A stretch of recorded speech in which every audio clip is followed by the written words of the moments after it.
नमस्कार व्यूअर्स, मैं कमलेश गुप्ता फिर से आपका स्वागत करता हूं आई एम फ्यूचर विजन में।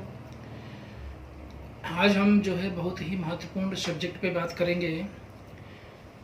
6 जुलाई से सावन के सोमवार शुरू हो रहे हैं और सावन का महीना भगवान शिव जी का सबसे प्रिय महीना है। और उसके पीछे लॉजिक ये दिया जाता है कि भगवान शिव और पार्वती जी सावन के महीने में ही धरती में भ्रमण करते हैं और अपने भक्तों के सुख और दुख देखते हैं और कृपा देते हैं। तो सावन के सोमवार की अगर हम 6 जुलाई से स्टार्टिंग है तो 6 जुलाई को पहला सोमवार है, फिर इसके बाद 13 जुलाई को है, फिर 20 जुलाई को है, 20 जुलाई को सोमवती अमावस्या भी है, फिर 27 जुलाई को है और लास्ट जो 5वां सोमवार है वो 3 अगस्त रक्षाबंधन को है। तो रक्षाबंधन के साथ ही समापन होगा। तो 5 सोमवार जो सावन के महीने में पड़ेंगे और सोमवार से शुरू होंगे और सोमवार पे ही ख़त्म होंगे। तो अब ये है कि भगवान शिव जी की कृपा पाने का ये अत्यंत सुनहरा अवसर है।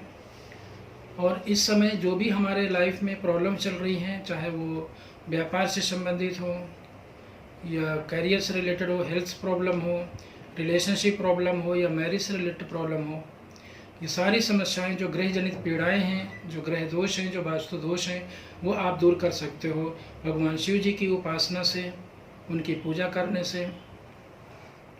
अब शिव जी की उपासना के लिए एक तो सबसे पहले पूरे शिव परिवार की उपासना करना बहुत ज़रूरी है, क्योंकि जब हम शिव परिवार की, भगवान शिव जी के जो भोले भंडारी हैं, तो बहुत जल्दी ही उनकी कृपा मिल जाती है हमें। तो उसमें शिव जी के परिवार में गणेश जी हैं, तो गणेश जी का अथर्वशीर्ष का पाठ कर सकते हैं। कार्तिकेय जी हैं, भगवान शिव जी हैं, उनके रुद्राष्टक, शिव चालीसा, ओम नमः शिवाय का जाप, महामृत्युंजय मंत्र का जाप। पार्वती जी, उनके लिए सिद्ध कुंजिका स्तोत्र का भी पाठ कर सकते हैं। आइए अब हम जानते हैं कि अगर अलग अलग ग्रहों के दोष का निवारण कैसे कर सकते हैं सावन के महीने में। तो सबसे पहले हमें यह देखना ज़रूरी है कि अगर हम पूजा करते हैं तो जो शिवलिंग है उसका आकार, साइज मैटर करता है।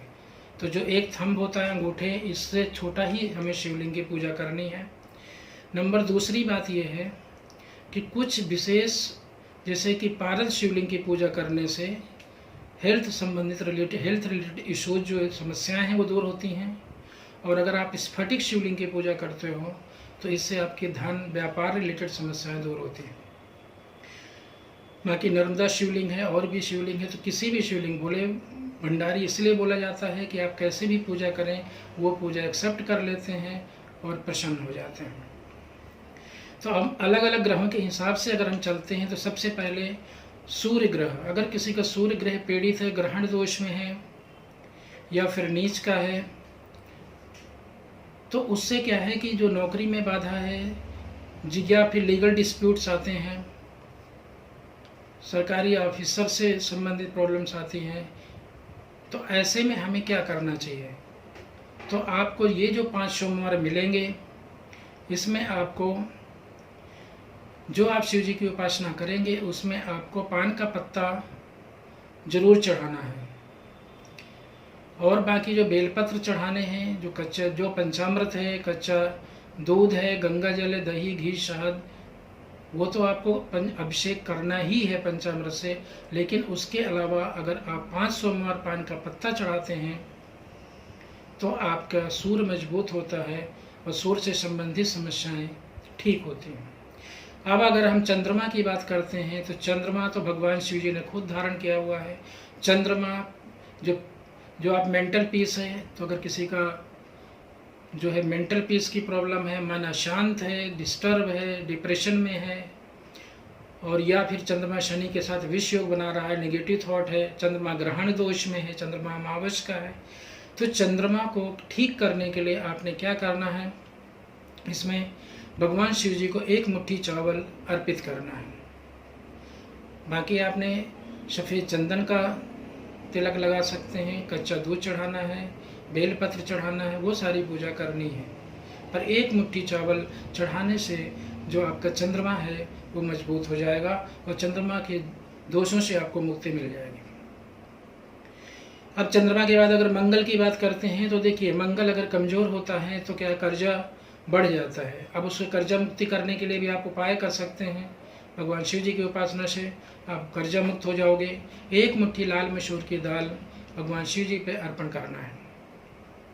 इसके अलावा हनी, शहद से भी अभिषेक करके आप कर्ज मुक्त हो सकते हो। और अगर मांगलिक दोष है तो भी ये उपाय काम करेंगे। फिर हम आते हैं बुध ग्रह। बुध जो बुद्धि का ग्रह है, लर्निंग का ग्रह है, पढ़ाई में मन नहीं लगता है। बुध व्यापार का प्लेनेट है, व्यापार चल नहीं रहा है।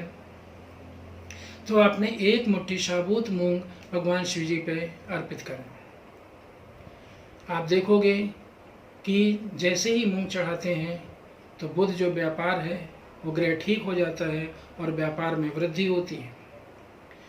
फिर अगर हम आते हैं बृहस्पति ग्रह के लिए, तो बृहस्पति अगर गुरु किसी का पीड़ित है, संतान उत्पत्ति में प्रॉब्लम आ रही है, या गुरु पति का भी होता, पति से सुख नहीं मिल रहा है, गुरु धन का भी कारक है, धन में अड़चने आ रही हैं, तो आपने एक मुट्ठी पीले चने की दाल आप शिव जी पे अर्पित करें। तो इससे ये समस्याएं दूर होंगी।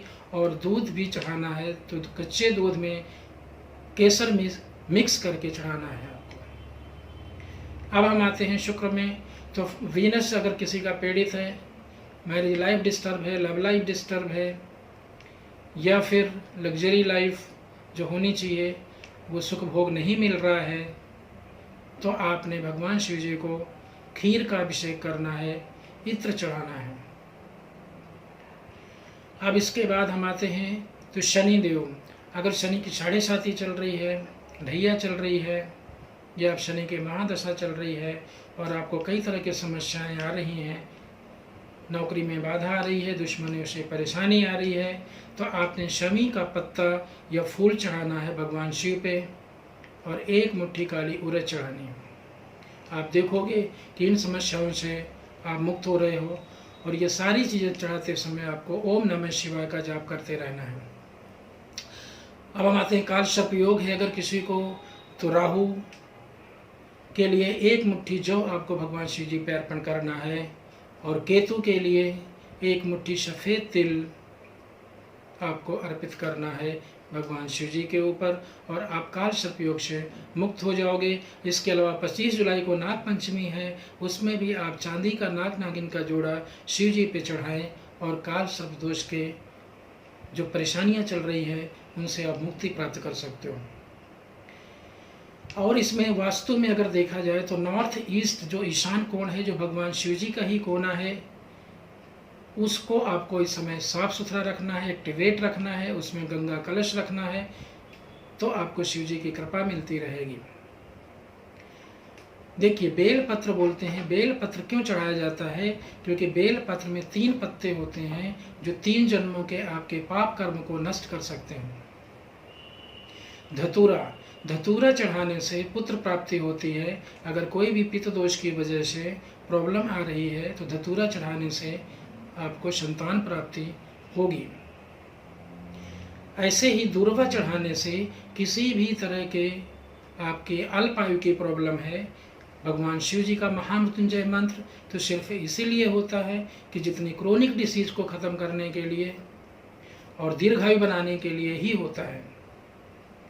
तो इस तरह से अगर हम देखें तो आप दूर्वा चढ़ाते हैं अगर 5 सोमवार लगातार, तो आप देखोगे कि आपकी हेल्थ इश्यूज यानी आयु में वृद्धि होगी। अब एक महत्वपूर्ण बात यह है कि भगवान शिव जी को डमरू चढ़ाने से वो प्रसन्न होते हैं। और डमरू की एक खासियत ये भी है कि अगर कोई बच्चा घर में डरता है रात में, तो वो डमरू अगर आप सिराने रख दोगे तो उसका डर समाप्त हो जाएगा, बुरे सपने समाप्त हो जाएंगे। अब उनके एक त्रिशूल की बात आती है, जो त्रिशूल आपको 3 पापों से तापों से बचाता है, सारे दुख से बचाता है, सारे कष्टों को हरता है। तो एक चांदी का त्रिशूल भगवान शिव को शिव जी के मंदिर में जरूर अर्पण करें। इनसे सारे दुखों और कष्टों से आपको मुक्ति मिल जाएगी। शिव जी के परिवार में ही एक उनके गढ़ हैं जो बहुत ही फेमस है, नंदी। चांदी के नंदी अगर आप रखते हो तो आपके व्यापार में वृद्धि होती है और एक आपका पूरा घर सुरक्षित रहता है। और कहते हैं उनके बाएं कान में अगर आप अपनी कोई भी मनोकामना बोलते हो तो भगवान शिव जी को वो मैसेज ट्रांसफ़र कर देते हैं और आपकी मनोकामना पूरी हो जाती है। तो इस तरह से सावन में आप इन उपायों के करके आप अपनी मनोकामना पूरी कर सकते हो। और सब लोग मेरे साथ मिलकर बोलिए, ओम नमः शिवाय, Har Har Mahadev. Thanks for watching.